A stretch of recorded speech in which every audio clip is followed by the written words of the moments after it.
अस्सलाम वालेकुम स्टूडेंट्स, इंशाल्लाह अभी हम पर्नीशियस एनीमिया पढ़ेंगे कि पर्नीशियस एनीमिया क्या होता है। ठीक है, तो ये हमारे पास क्या है कि ये हेमाटोलॉजिक डिसऑर्डर्स है। ठीक है, तो पर्नीशियस एनीमिया हमारे पास is a types of vitamin B12 deficiency anaemia, cobalamin deficiency anaemia. ठीक है, तो इसको 2 नेम्स देते हैं, ये दोनों नेम आपने याद रखना है। ठीक है, एक यही है कि विटामिन B12 जो होती है उसकी डिफिशिएंसी जो होती है उसको हम पर्नीशियस एनीमिया कहेंगे, और दूसरा नाम जो मेडिकली विटामिन B12 को कोबालामाइन कहेंगे, तो कोबालामाइन डिफिशिएंसी एनीमिया भी हम कहेंगे।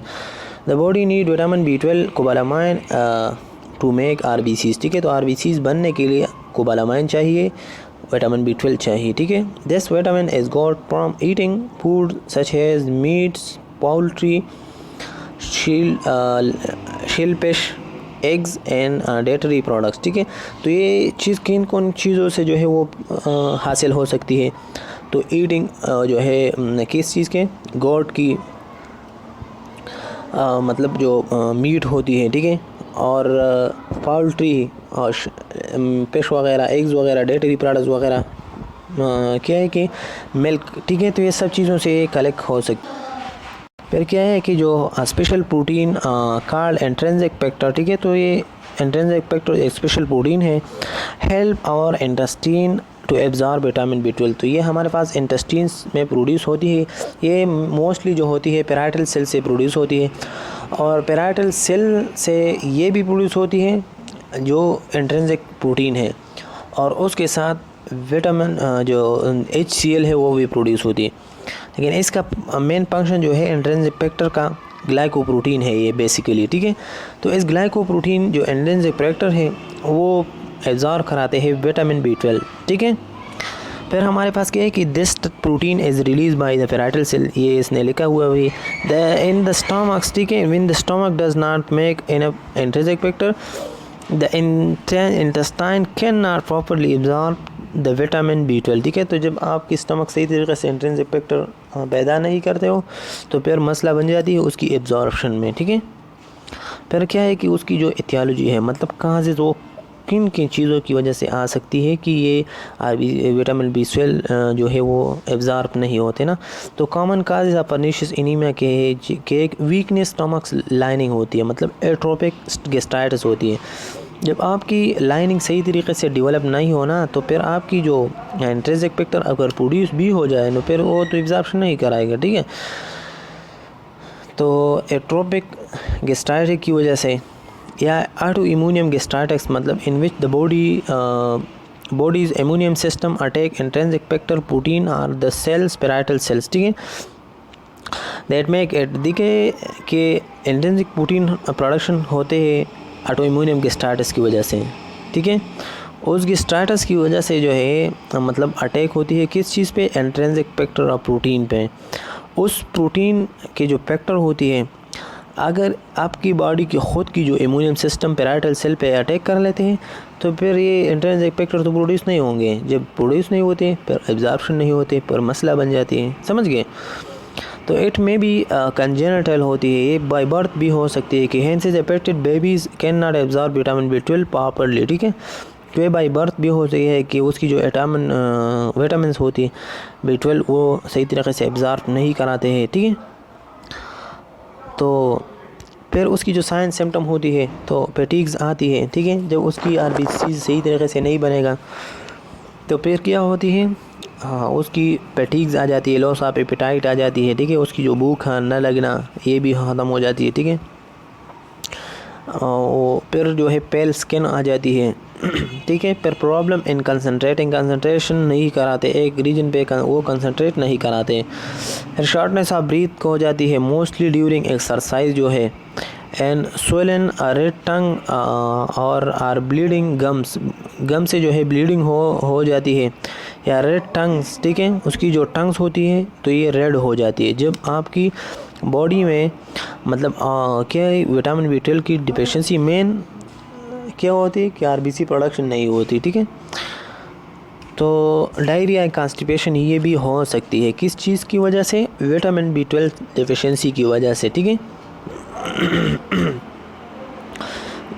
तो देखिए ये हमारे पास क्या कि पर्निशियस एनीमिया है, तो ये पंडस है, ड्यूडिनम है, बॉडी है, और vitamin B can not be absorb. तो जब vitamin B can not absorb होती है ना, तो फिर वो इसी तरीके से जो है वो लैक ऑफ इंट्रिंसिक फैक्टर है, ठीक है।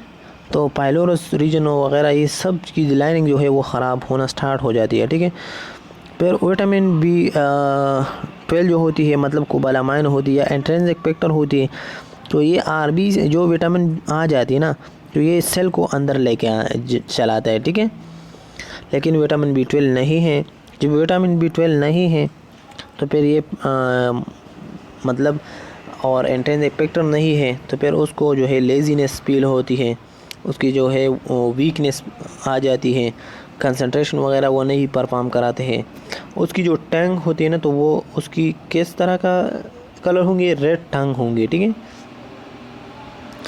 ये याद रखें। फिर हमारे पास क्या होती है कि जो विटामिन B12 की साइन सिम्टम और यही है कि क्रोनिक लो विटामिन B12 लेवल जब आती है ना, तो मे लीड टू कन्फ्यूजन, आपको कंफ्यूज सा बना देती है, ठीक है। जब आपकी विटामिन B12 की डिफिशिएंसी हो जाती है तो फिर आपको क्या हो जाती है, कन्फ्यूजन सा फील होती है, और आपको जो डिप्रेशन होती है वो ज़्यादा से ज़्यादा हो जाती है, ठीक है। जब आपकी विटामिन B12 सही तरीके से नहीं हो रही हो, मतलब एब्ज़ॉर्ब नहीं होती है, मतलब जब विटामिन B12 एब्ज़ॉर्ब नहीं होती तो RBC सही तरीके से काम परफॉर्म नहीं कराते। जब RBC सही तरीके से काम नहीं करते ना, तो फिर आपकी जो टिश्यू होते हैं ना, तो उस तक ऑक्सीजन नहीं कैरी करेगा। जब ऑक्सीजन नहीं करेगा तो फिर आपको ATP नहीं प्रोडक्शन होगा। जब ATP प्रोडक्शन नहीं होगा तो फिर आपकी बॉडी क्या होती है, वो लेज़ी लाजिम होंगी, ठीक है। और लॉस ऑफ बैलेंस, अपनी बैलेंस को भी लॉस करा दे। Numbness and tingling on the hand and feet को जो है वो फिर टेंगलिंग सा फील होती है, ठीक है। तो ये वीकनेस है, ब्लीडिंग एंड गम से हो रही है, फिर जॉन्डाइटिस ही हो सकती है, लॉस ऑफ एपेटाइट, ठीक है, भूख खाना लगना। फिर ये क्या होता है कि डायग्नोसिस या हम किस चीज़ें से जो है वो मालूम कराते हैं ना, तो फिज़िकल एग्ज़ाम जो है इससे मालूम कराते हैं। फिर बोन मेरो एग्ज़ामिनेशन से कराते हैं, कंप्लीट ब्लड काउंट करते हैं, हेमोग्लोबिन लेवल चेक करते हैं, रेटिकुलोसाइट्स काउंट भी कराते हैं, ठीक है। तो ये सब टेस्ट है, ये हम करते हैं, ठीक है। फिर जो स्टीलिंग टेस्ट होती है ना, तो test for the vitamin B12 deficiency, तो ये MCQs के लिए याद रखिए। जो स्टीलिंग टेस्ट होती है ना, स्टीलिंग, वो किस चीज़ के लिए हम करते हैं, वो विटामिन B12 की डिफिशिएंसी के लिए हम करते हैं कि आया इसमें विटामिन B12 डिफिशिएंसी है या नहीं है। फिर हम LDH, तो लैक्टेट डिहाइड्रोजिनेज टेस्ट हम करवाते हैं, use for the tissue damage, तो टिश्यू अगर डैमेज हुआ है कि नहीं हुआ है विटामिन B12 की डिफिशिएंसी की वजह से। तो विटामिन B12 जो लेवल होती है, तो नॉर्मल वैल्यू आर 160 से लेके टू 950 फेकोग्राम तक होती है पर मिलीलीटर, ठीक है। और नॉर्मल ये बात कराते हैं, ठीक है, विटामिन B12 की। लेकिन उसकी जो R118 to 701 पेकोमोल्स पर लीटर, ठीक है। नॉर्मल वैल्यू रेंज में very slightly around the difference laboratory, ठीक है। तो मुख्तलिफ़ किस्म के लेबॉरेटरी ने ये वैल्यू दिया हुआ है, ठीक है। फिर कम्प्लिकेशन की यहाँ आती है कि जो गेस्ट्रिक पोलेप्स आते हैं ना, तो गेस्ट्रिक मतलब स्मॉल इम्प्लामेटरी आउट ग्रोथ हो जाती है। तो विटामिन B12 की डिफिशिएंसी की वजह से जो स्टमक होते हैं ना, तो स्टमक में पोलेप सा बन जाती है, एबनॉर्मल मतलब इन्फ्लामेशन उसमें आ जाती है, ठीक है। फिर क्या होती है कि जो गैस्ट्रिक कैंसर होते हैं ना, गैस्ट्रिक कार्सिनोइड्स ट्यूमर बन जाती है, और brain and nervous system problem में continuous or to permanent treat to delay, ठीक है। अगर आप ये ट्रीटमेंट डिले कराते हैं ना, तो इसकी वजह से ये कॉम्प्लिकेशन बढ़ जाती है कि आपकी जो ब्रेन और नर्वस सिस्टम है वो इफेक्ट होना स्टार्ट हो जाती है, ठीक है। फिर उसकी जो कोबालामाइन डिफिशिएंसी एनीमिया की जो मैनेजमेंट है, तो हम कोलैबोरेटिव केयर इसी चीज़ों को देते हैं कि पेरेंटियल एडमिनिस्ट्रेशन आपको कोबालामाइन करते हैं, मतलब IM पे ही डायरेक्टली हम विटामिन B12 एग्जैक्ट करवाते हैं। फिर डाइटरी जो कोबालामाइन है does not correct the anaemia, ठीक है। जब हम डायरिया मतलब डेटरी जो प्रोडक्ट्स होती हैं वो ज़्यादा कराते हैं, लेकिन वो क्या करें कि वो ज़्यादा इफेक्ट नहीं कराते हैं, ठीक है, एनीमिया पे। But still important to emphasise advocate dietary intake, लेकिन फिर भी आपने काम नहीं कराते, ठीक है, लेकिन फिर भी आपने यही करना है कि उसको क्या करना है, ज़ोर देना है कि आपने डाइटरी प्रोडक्ट वो प्रोडक्ट देना है, लेना है जिसमें विटामिन B12 की एक्सेस हो, ठीक है। और क्या है कि इंट्रानेसल फ्रॉम द क्या है कि सायानोकोबालामाइन नेसोक्लोबल, ठीक है, इज़ अवेलेबल। तो ये 9 पे ही हम वो जो है कोबालामाइन की जो मेडिसिन है वो देते हैं, ठीक है। तो ये भी मार्केटेड में अवेलेबल है। तो ये था हमारे पास जो आयरन क्या है कि विटामिन B12 डिफिशिएंसी भी हम कहते हैं, परनीशियस एनीमिया भी कहेंगे, ठीक है। तो ये हमारे पास कंप्लीट हुआ।